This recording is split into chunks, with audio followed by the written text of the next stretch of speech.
So guys, हमने ये वाला प्रोग्राम लिख लिया था to check if a condition is odd और इवन। कि हमारे पास ही हमने कंडीशन लिख ली थी कि अगर इवन होगा तो हम इवन शो करवा देंगे और ऑड नंबर होगा तो हम ऑड शो करवा देंगे।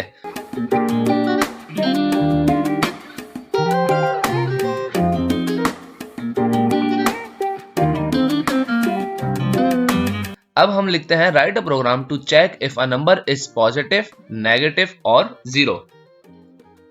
किसकी मदद से करेंगे हम ये क्वेश्चन भी? हम ये क्वेश्चन भी इफ कंडीशन की हेल्प से करेंगे। ठीक है, तो अब ये किस तरह करेंगे पहले तो अब आपको भी समझ आ गया होगा, आप भी एक बार ट्राई करो। ठीक है, बिल्कुल इजी क्वेश्चन है ये, और अगर नहीं समझ आया तो आप ये वीडियो देख सकते हो। ठीक है, अब मैं स्टार्ट करता हूं। सबसे पहले मैं एक वेरिएबल लिख लेता हूं। मैं लिखता हूं वेरिएबल और नंबर इक्वल टू, अभी हम रख देते हैं 10। ठीक है, और कंडीशन यूज करते हैं if num is equal equal equal to 0। So आप क्या शो करवा दो? लॉग। लॉग क्या करवा रहे हैं अभी हम करवा रहे हैं इट्स नंबर इज 0। ये एक हमारी कंडीशन हो गई, सही है। अब हम क्या करते हैं, हमारी यहाँ पे एक कंडीशन हो गई कि नंबर अगर इक्वल इक्वल हो 0 के तो आप क्या शो कराओगे? It's number is 0। Second condition हमें लिखनी है तो हम क्या यूज करेंगे? Else if. ठीक है, एल्स इफ मैंने लिखा। अब इसमें मैं क्या लिखूंगा? Number is less then. Number is less then 0 मतलब 0 से जो छोटा होगा मतलब वो नेगेटिव, -1, -2, -3, -100 तक, और जितने भी माइनस के नेगेटिव होगा वो क्या है? 0 से छोटा। तो अब मैं क्या कंसिडर करवा देता हूं, इसी को मैं कॉपी करता हूं एंड यहाँ पे paste. It's number is negative. And last condition हम क्या करते हैं? एल्स में ही लिख देते हैं कि भाई जो एल्स में लिखी जाएगी वो क्या होगी हमारी? वो पॉजिटिव ही होगी, क्योंकि जो नंबर 0 से छोटा होगा वो नेगेटिव होगा, जो इक्वल होगा वो 0 होगा, एंड देन एल्स में हम लिख देते हैं direct it's number is positive. कि भाई अगर नंबर 0 नहीं है और ना ही नेगेटिव है तो आप क्या शो करवा दोगे? It's number is positive. अब हम चेक करते हैं कि हमारी कंडीशन सही वर्क कर रही है या नहीं। CLS। अब देखना अभी आप क्या आ रहा है हमारे पास not statement, it's number is positive. क्यों आया है? क्योंकि अभी हमने क्या सेव करवाया? 10 तो हमारे पास पॉजिटिव ही होता है। अब मैं क्या करता हूं, इसको 0 कर देता हूं। अब चेक करते हैं हमारे पास क्या आंसर आता है। तो गुड, इट्स नंबर इज 0। हमारी कंडीशन बिल्कुल सही वर्क कर रही है। अब हम एक नेगेटिव भी डाल के देख लेते हैं, -20। ठीक है, -20 मैंने किया and this it's number is negative. तो ठीक है गाइस, ये भी सिंपल सी हमारे पास थी इफ कंडीशंस की एग्जाम्पल, तो हमने ये भी चेक कर ली है। Now the final part is switch statement. आपकी कंडीशंस को और इजी करने के लिए हमारे पास होती है स्विच स्टेटमेंट। इफ एल्स की कंडीशन अगर थोड़ी सी हार्ड लग रही है तो उसको इजी करने के लिए हमारे पास क्या होती है? Switch statement. पहले हमारे पास, आपको पता है, पहले मुश्किल चीजें होती हैं, उसको आसान करने के लिए और काफी चीजें आ जाती हैं। ठीक है, the switch statement is used to perform different actions based on different conditions. हम स्विच स्टेटमेंट की मदद से, जिस तरह हमने कंडीशंस काफी लिखी थी, इसी तरह हम स्विच स्टेटमेंट की मदद से काफी एक्शंस परफॉर्म करवा सकते हैं। किस तरह? ये इस तरह करवा सकते हैं कि हमारे पास केस वैल्यूज होती हैं स्विच स्टेटमेंट में। क्या हम इसमें 10 वैल्यूज भी पास कर सकते हैं, 20 वैल्यूज भी हम पास कर सकते हैं कि हमारी ये वाली वैल्यू अगर मैच हो जाए तो आप ये शो करवा देना। ठीक है, अब हम देखते हैं सिंटैक्स ऑफ स्विच स्टेटमेंट। अभी देखना क्या है सिंटैक्स। किस तरह होता है कि ये आपने स्विच लिखा, ठीक है, स्विच कंडीशन के लिए आपको स्विच का कीवर्ड यूज करना पड़ेगा। इसके बाद आपकी यहाँ पे कंडीशन आ जाएगी जो मैंने एक्सप्रेशन लिखा हुआ है। अब क्या है, इसमें हम यूज करते हैं केस वैल्यू 1, केस वैल्यू 2। ये हमारे ऊपर होता है, हम जो भी नेम रख लें। तो मैंने लिखा है केस वैल्यू 1 console.log। अगर ये वाली कंडीशन मैच कर जाती है इस कंडीशन से तो code to be executed the value 1 same is expression. अगर ये वाले एक्सप्रेशन से आपकी वैल्यू सेम हो जाती है तो आप ये वाली शो करवा दो। अगर ये वाली शो नहीं होती तो फिर क्या करेगा, वो इस वाली वैल्यू पे आ जाएगा, केस 2 पे। अगर केस 2 आपका सेम हो जाता है इस एक्सप्रेशन से तो कौन सा कोड रन हो जाएगा? ये वाला, code to be executed the value 2 same is expression. अब दोनों में से अगर कोई वैल्यू भी सेम नहीं हुई फिर, तो इसमें स्विच स्टेटमेंट में हमारे पास होता है डिफॉल्ट का कीवर्ड। ठीक है, डिफॉल्ट का कीवर्ड क्या करता है कि अगर आपकी केसेस सेम नहीं हुए आपकी कंडीशन से, तो आपका डिफॉल्ट वाला पार्ट रन हो जाएगा। क्यों? जिस तरह हमारा एल्स वर्क करता था इसी तरह हमारा डिफॉल्ट वर्क करता है। ठीक है, कि अगर आपके केसेस मैच नहीं हो रहे तो आपका डिफॉल्ट रन हो जाएगा। Code to be executed if the none expression is match. कोई भी एक्सप्रेशन अगर मैच नहीं होगा तो आपका डिफॉल्ट चल जाएगा। ठीक है, अब यहां पे आपको एक और चीज नजर आ रही होगी, ब्रेक। What is break? अगर मैं यहां पे ब्रेक नहीं लगाऊं तो हमारी कंडीशन क्या होगी, चलती रहेगी। अगर वैल्यू 1 सेम हो जाती है, जिस तरह अगर वैल्यू 1 सेम हो गई तो मैं चाहता हूं भाई सिर्फ ये रन हो जाए, तो ये किस तरह होगा, ये होगा ब्रेक के कीवर्ड से। अगर मैं ब्रेक का कीवर्ड यहां से हटा दूंगा तो वो ये कंडीशन तो चेक कर लेगा, फिर वो कंडीशन 2 पे भी चले जाएगा, कंडीशन 2 को भी शो करवा देगा और डिफॉल्ट को भी शो करवा देगा। ठीक है, अभी आपको अगर ब्रेक कीवर्ड का समझ नहीं आया या स्विच स्टेटमेंट में थोड़ी मुश्किल है तो कोई मसला नहीं, अभी हम इसको लाइव एग्जाम्पल के थ्रू भी करते हैं। ठीक है, let's see the example how switch statement is work and what will be the output when the variable day is set to different values। हमें स्विच स्टेटमेंट के लिए स्विच का कीवर्ड यूज करना पड़ेगा। ठीक है, मैं स्विच लिखता हूं यहां पे एंड यहां पे हमारी कंडीशन आएगी एंड देन यहां पे कर्ली ब्रेसेस। अब हम यहां पे केस का यूज करेंगे, जो हमारे पास केस का कीवर्ड होता है। और सबसे पहले हम एक वेरिएबल बना लेते हैं, variable day is equal to, हम यहां पे सेव करा देते हैं मंडे। ठीक है, हमने डे में क्या सेव करवाया हुआ है, मंडे, जिसकी हेल्प से हम चेक करेंगे कि आज मंडे है, ट्यूसडे है या फ्राइडे है या कौन सा डे है, तो आप वो वाली कंडीशन हमें शो करवाओ। तो अब ये जो डे है मेरे पास, इसको मैं इस कंडीशन में पास कर देता हूं, डे। ठीक है, और केस में हम क्या पास करने वाले हैं कि भाई केस अगर मंडे हो तो आप क्या शो करवाओगे, आप ये वाली लाइन शो करवाओगे, टुडे इज मंडे। ऑलराइट, अगर केस हमारे पास मंडे होता है तो आप कंसोल करवाओगे मंडे। नेक्स्ट केस हम लिखते हैं, केस हमारे पास अगर ट्यूसडे हो तो आप शो करवा देना log and then today is Tuesday. और हम एक और केस लिख लेते हैं अपने पास। ठीक है, इसके बाद हम डिफॉल्ट लिख लेंगे केस, अब लिखते हैं हम फ्राइडे। ठीक है, फ्राइडे अगर आपके पास कंडीशन में फ्राइडे हो तो आप क्या शो करवा देना, हमारी ये वाली लाइन फ्राइडे वाली, कि फ्राइडे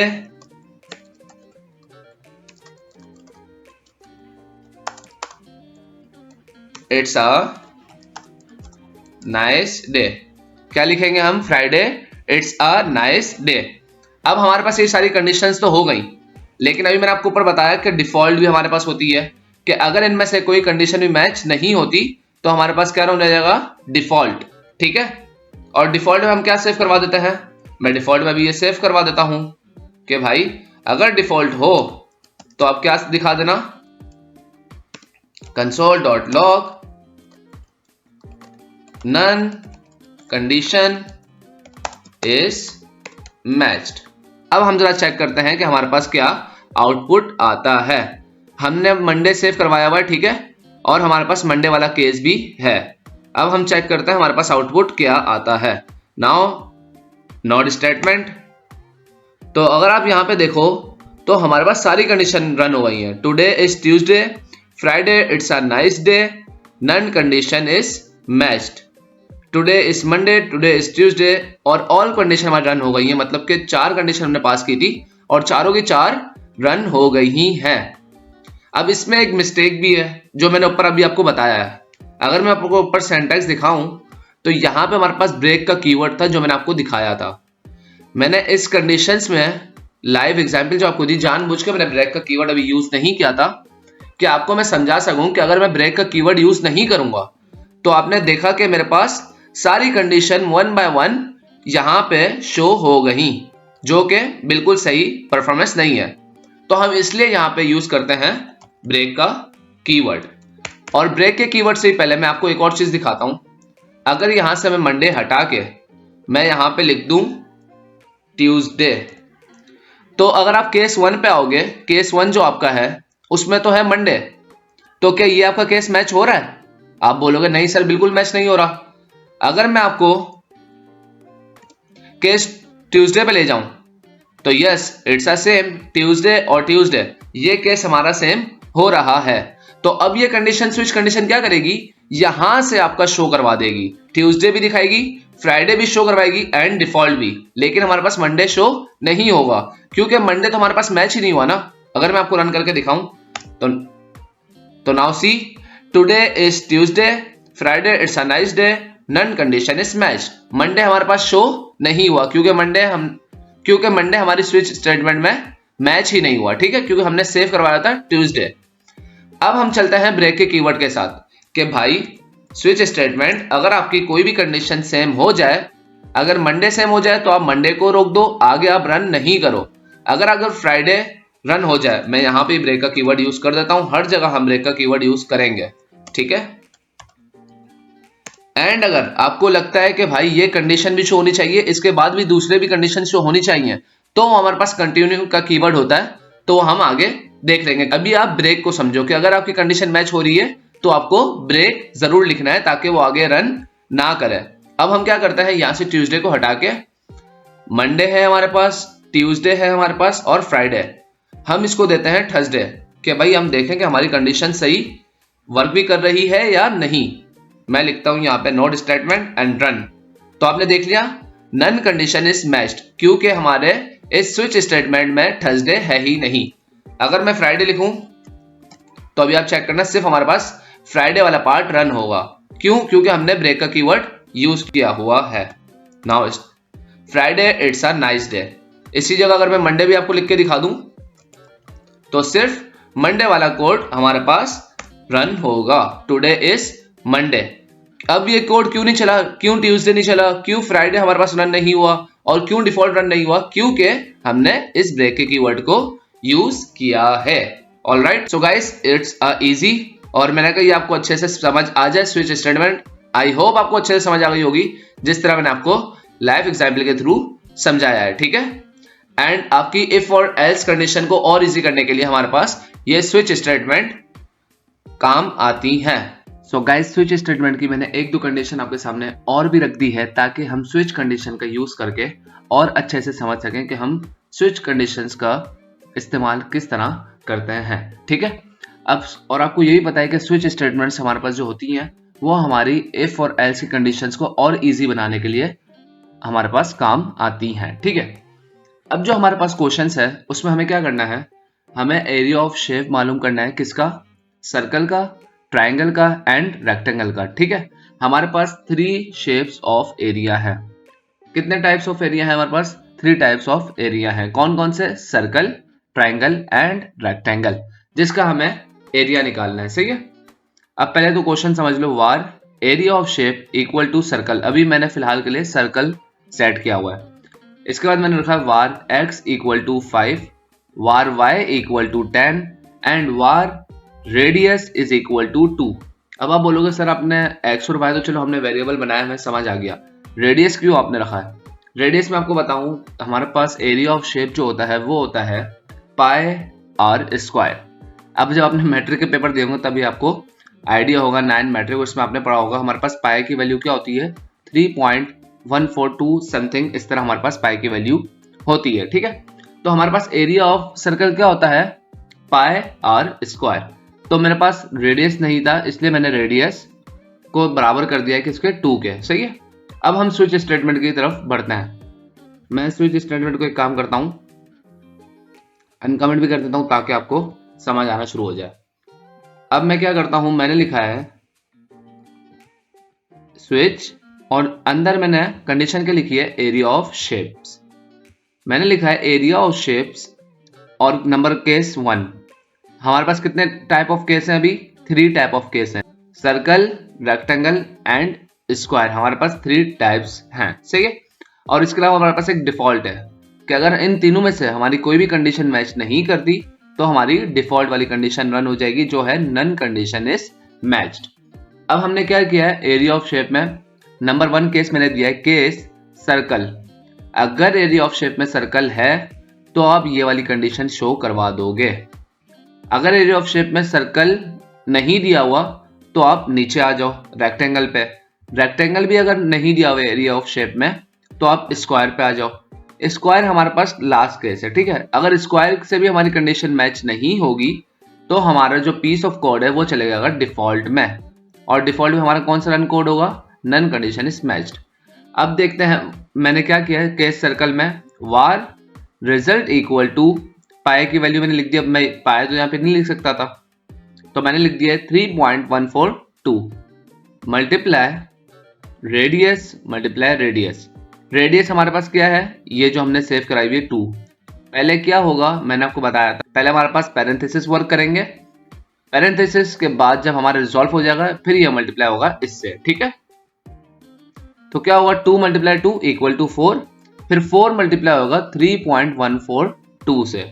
जब जाके जो हमारा रिजल्ट निकलेगा वो हमारा होगा एरिया ऑफ सर्कल।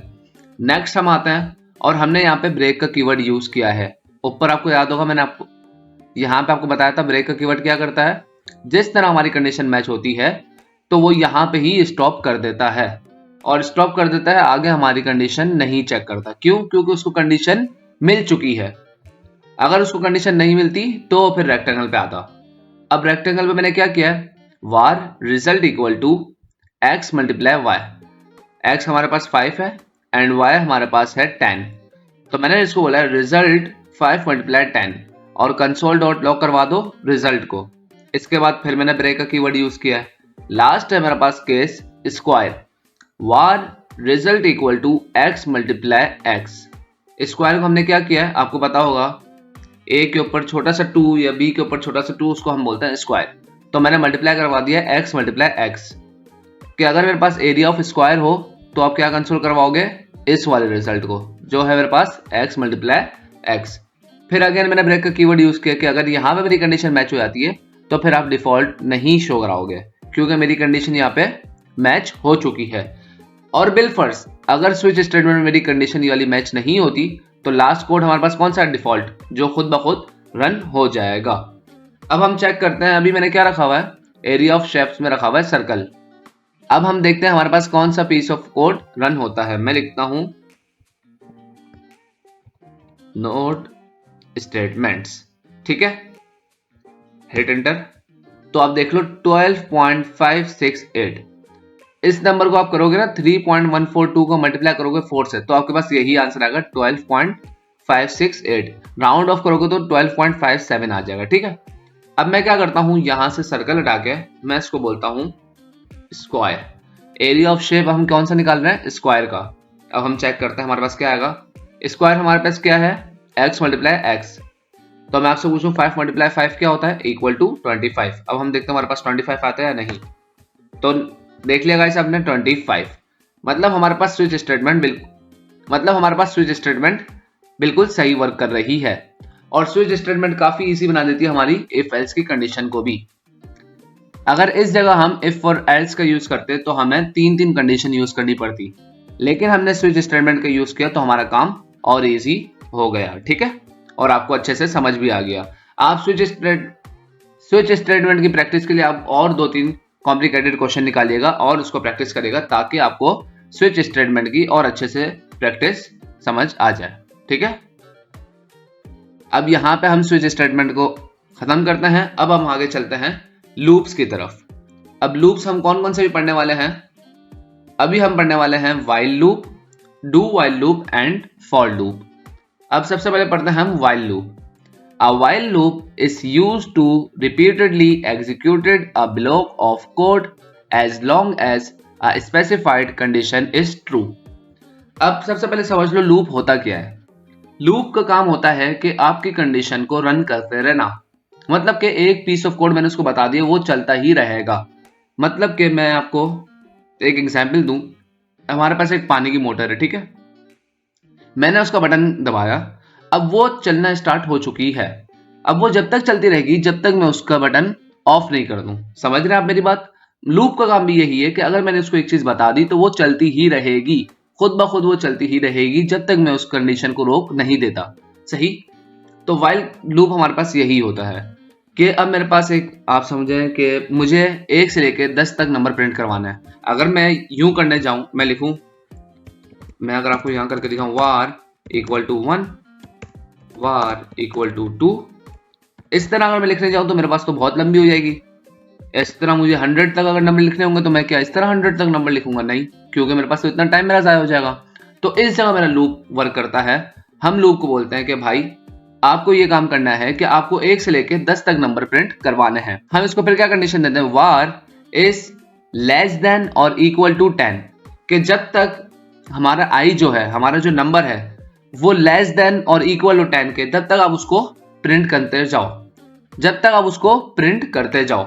जैसे ही वो नंबर 10 से बड़ा हो जाए तो आप इस पीस ऑफ कोड से बाहर आ जाना और आप उसको स्टॉप कर देना। इस कंडीशन में हम क्या देंगे, अपनी कंडीशन पास करेंगे। ठीक है, मैं आपको सिंटेक्स ऑफ व्हाइल लूप बता देता हूं। सिंटेक्स ऑफ व्हाइल लूप हमारे पास क्या होता है, हमने पहले व्हाइल का कीवर्ड लिखा, उसके बाद parenthesis and then curly braces. इस पैरेंथेसिस राउंड ब्रैकेट में हम क्या लिखेंगे, अपनी कंडीशन। कंडीशन किस तरह मैं आपको करके दिखाता हूं, I is less than and equal to 10। ये कंडीशन मेरे पास क्या करेगी, 10 तक मेरे नंबर प्रिंट करवा देगी। ऊपर में लिख देता हूं वार, एक मिसाल दे रहा हूं उसमें मैं आपको, वार आई इक्वल टू 10।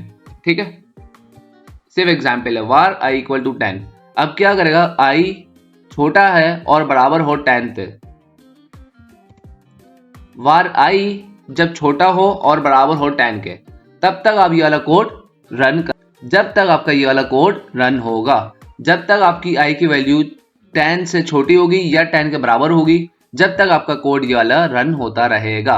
जैसे ही आपकी आई की वैल्यू 10 से बड़ी होती है तो ये इस पीस ऑफ कोड से बाहर निकल के यहाँ पे आ जाएगा और आपका व्हाइल लूप चलना बंद हो जाएगा।